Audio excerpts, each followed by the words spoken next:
पूजा Bihar takes के bulletin में आपका स्वागत है। आइए जानते हैं बिहार और देश दुनिया के महत्वपूर्ण खबरों के बारे में। पहले बिहार की सुर्खियां।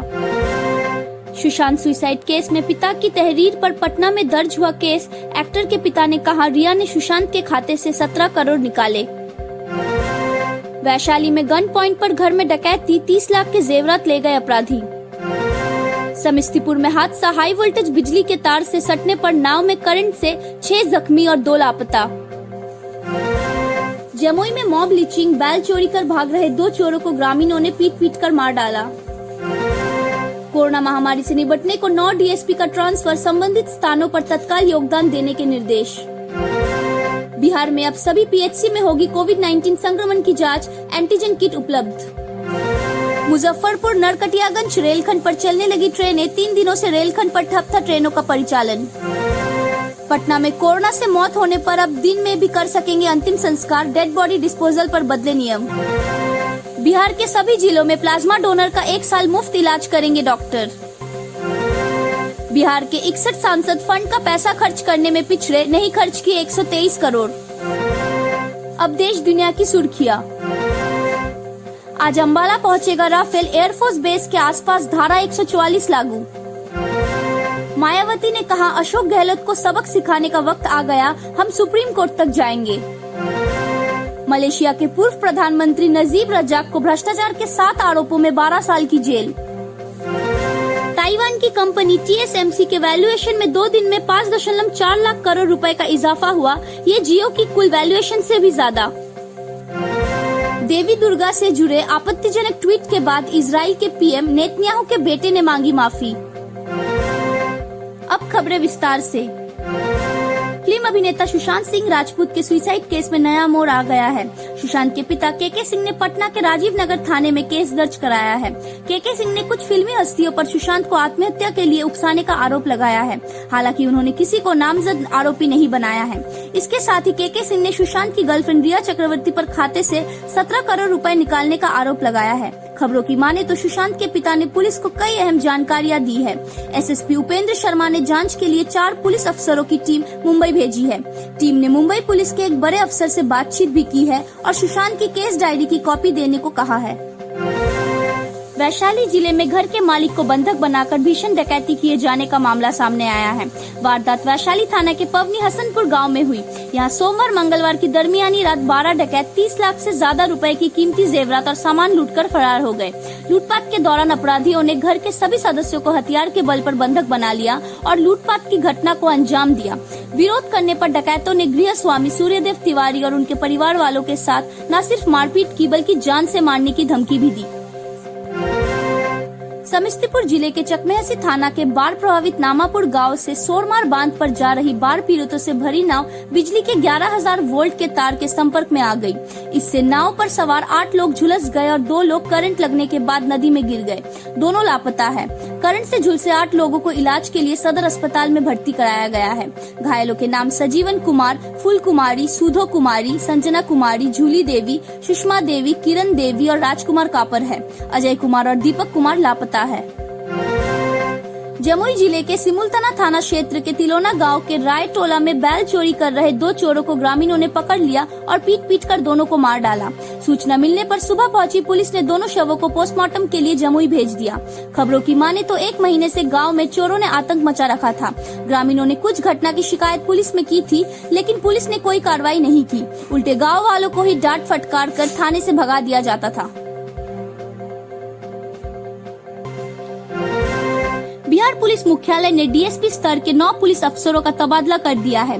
पुलिस मुख्यालय के आईजी नैयर हसनैन खान के आदेश से जो लिस्ट जारी की गई, उसके अनुसार आर्थिक इकाई के डीएसपी रंजन कुमार को बक्सर मुख्यालय भेजा गया है। स्पेशल ब्रांच के डीएसपी द्वारिका पाल को अरवल जिला मुख्यालय, एसटीएफ के डीएसपी सुनील कुमार शर्मा को अररिया मुख्यालय, सीआईडी के मुरली मनोहर मांझी को डीएसपी जहानाबाद मुख्यालय, एसटीएफ के अमन कुमार को डीएसपी सुपौल मुख्यालय भेजा गया है। एसटीएफ के ही डीएसपी किशोर सिंह को वैशाली, बिहार पुलिस एकेडमी के मुकुल कुमार रंजन को मुंगेर मुख्यालय भेजा गया है, जबकि डॉक्टर मोहम्मद शिवली नोमानी को नालंदा जिले के हिलसा का एसडीपीओ बनाया गया है। बिहार के सभी प्राथमिक स्वास्थ्य केंद्रों में एंटीजन किट उपलब्ध करा दी गई है। इसके साथ ही अब पीएचसी स्तर भी पूरी तरह से कोरोना संक्रमण की जांच शुरू हो गई है। इससे प्रतिदिन कोरोना संक्रमण जांच की क्षमता 5,500 तक बढ़ जाएगी। इसके हो जाने से बिहार में प्रतिदिन 20,000 सैंपल की जांच का लक्ष्य प्राप्त हो जाएगा। आपको बता दें कि मुख्यमंत्री नीतीश कुमार ने स्वास्थ्य विभाग को पिछली बैठक में शीघ्र प्रतिदिन 20,000 सैंपल की जाँच शुरू करने का निर्देश दिया था। समस्तीपुर रेल मंडल के मुजफ्फरपुर नरकटियागंज रेलखंड पर बाढ़ के कारण पिछले 3 दिनों से बंद पड़ी ट्रेन सेवा मंगलवार सुबह से पुनः बहाल कर दी गई है। वरिष्ठ मंडल वाणिज्य प्रबंधक सह मीडिया प्रभारी सरस्वती चंद्र ने बताया कि मंडल के सगौली मझोलिया स्टेशन के बीच बने रेल पुल संख्या 248 पर बाढ़ का पानी आ जाने के कारण पिछले 25 जुलाई को इस रेलखंड पर ट्रेनों का परिचालन बंद कर दिया गया था। 09040 बांद्रा स्पेशल और 02557 सप्त क्रांति ट्रेन समेत इस रूट पर चलने वाले अन्य ट्रेनें अपनी निर्धारित मार्ग मुजफ्फरपुर नरकटियागंज एवं गोरखपुर होकर अब चलेगी। पटना जिला प्रशासन ने पहले कोरोना से मौत होने पर डेड बॉडी को सिर्फ रात के वक्त ही जलाने का आदेश दिया था, लेकिन अब उसमें बदलाव कर दिया गया है।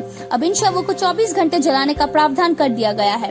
इस फैसले की जानकारी पटना के डीएम कुमार रवि ने दी है। दरअसल लगातार ये खबरें आ रही थी कि पटना के अस्पतालों में कोरोना मरीजों की डेड बॉडी कई दिनों तक पड़ी रहती है। इसी तरह के कई वीडियो भी लगातार सामने आ रहे थे। इसी को देखते हुए डेड बॉडी के डिस्पोजल में तेजी लाने के लिए यह फैसला लिया गया है। कोरोना संक्रमितों के लिए प्लाज्मा देने वालों डोनर का हौसला बढ़ाने और प्रोत्साहन के लिए बिहार के कई वरीय डॉक्टर आगे आए हैं। इन डॉक्टरों ने प्लाज्मा देने वाले कोरोना योद्धाओं का 1 साल तक मुफ्त इलाज करने की घोषणा की है। राज्य के सभी जिले के डॉक्टरों ने पैनल बनाकर ऐसे दानदाताओं का मुफ्त इलाज करने की घोषणा की है। पैनल में पटना, वैशाली, आरा, बक्सर, दरभंगा, मुजफ्फरपुर, भागलपुर, बेगूसराय, समस्तीपुर, मधुबनी समेत सभी जिले के सीनियर डॉक्टर शामिल है। बिहार के 61 सांसदों ने अपने कार्यकाल में 123 करोड़ खर्च नहीं किए। इन प्रतिनिधियों में देश प्रदेश के नामी गिरामी नेता है। इनमें पूर्व प्रधानमंत्री IK गुजराल, रामविलास पासवान, लालू प्रसाद, शरद यादव, जगन्नाथ मिश्रा, रविशंकर प्रसाद, वशिष्ठ नारायण सिंह, RCP सिंह और ललन सिंह जैसे नाम शामिल है। अविभाजित बिहार से लेकर सितंबर 2018 तक 61 सांसदों के नाम पर चल रहे खातों को अब बंद करने का आदेश केंद्र सरकार ने दिया है। वहीं देश भर में सांसदों ने 1693 करोड़ खर्च नहीं किए। अत्याधुनिक मिसाइलों और घातक बमों से लैस भारतीय वायुसेना के सबसे घातक फाइटर जेट राफेल 29 जुलाई को अंबाला पहुंचने वाला है। सुरक्षा को ध्यान में रखते हुए एयरफोर्स स्टेशन के आसपास इलाकों में धारा 144 लागू कर दी गई है। खबरों की माने तो फोटोग्राफी और वीडियोग्राफी पर भी पाबंदी लगा दी गई है। 1 हफ्ते के अंदर ही इन विमानों को किसी भी मिशन के लिए तैयार कर लिया जाएगा। इन फाइटर जेट को उड़ाने के लिए कुल 12 पायलटों को ट्रेनिंग दी गई है, जो इसे फ्रांस से लेकर आ रहे हैं। भारतीय वायुसेना ने इन लड़ाकू विमानों के स्वागत की पूरी तैयारी कर ली है। बहुजन समाज पार्टी की अध्यक्ष मायावती ने राजस्थान में जारी सियासी उठापटक के बीच कांग्रेस और अशोक गहलोत के खिलाफ कोर्ट जाने का ऐलान किया है। उन्होंने कहा कि बीएसपी के 6 विधायकों को कांग्रेस में शामिल कराना असंवैधानिक था। हम मामले को ऐसे ही नहीं जाने देंगे, जरूरत पड़ी तो सुप्रीम कोर्ट तक जाएंगे। मायावती ने कहा कि राजस्थान में विधानसभा चुनाव के बाद पार्टी के 6 विधायक चुने गए थे। उस समय हमने कांग्रेस को बिना शर्त समर्थन दिया था, लेकिन दुर्भाग्य रहा कि मुख्यमंत्री अशोक गहलोत की मंशा ने हमारी पार्टी को काफी नुकसान पहुंचाया।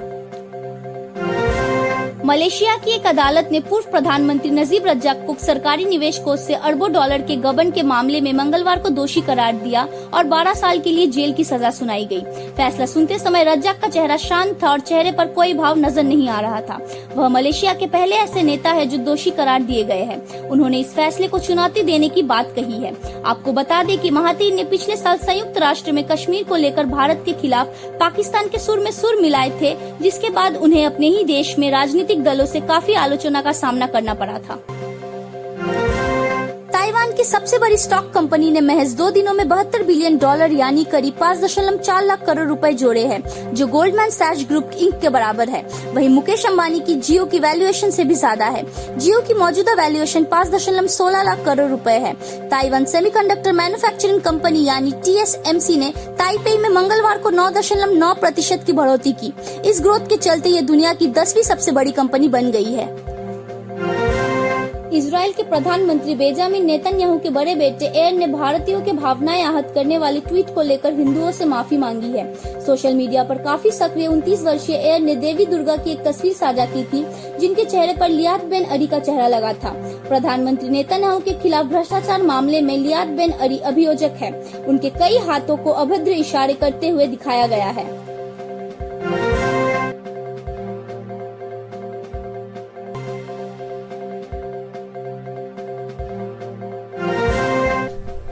ऐसे ही महत्वपूर्ण खबरों को जानने के लिए देखते रहे बिहार टिक्स। अगर आपने हमारे चैनल को सब्सक्राइब नहीं किया है तो उसे सब्सक्राइब कर ले, उसे लाइक और शेयर भी जरूर करें। और हाँ, आप हमें फेसबुक, ट्विटर और इंस्टाग्राम पर भी फॉलो कर सकते हैं। कोरोना महामारी के इस दौर में अपना बहुत ख्याल रखें। धन्यवाद।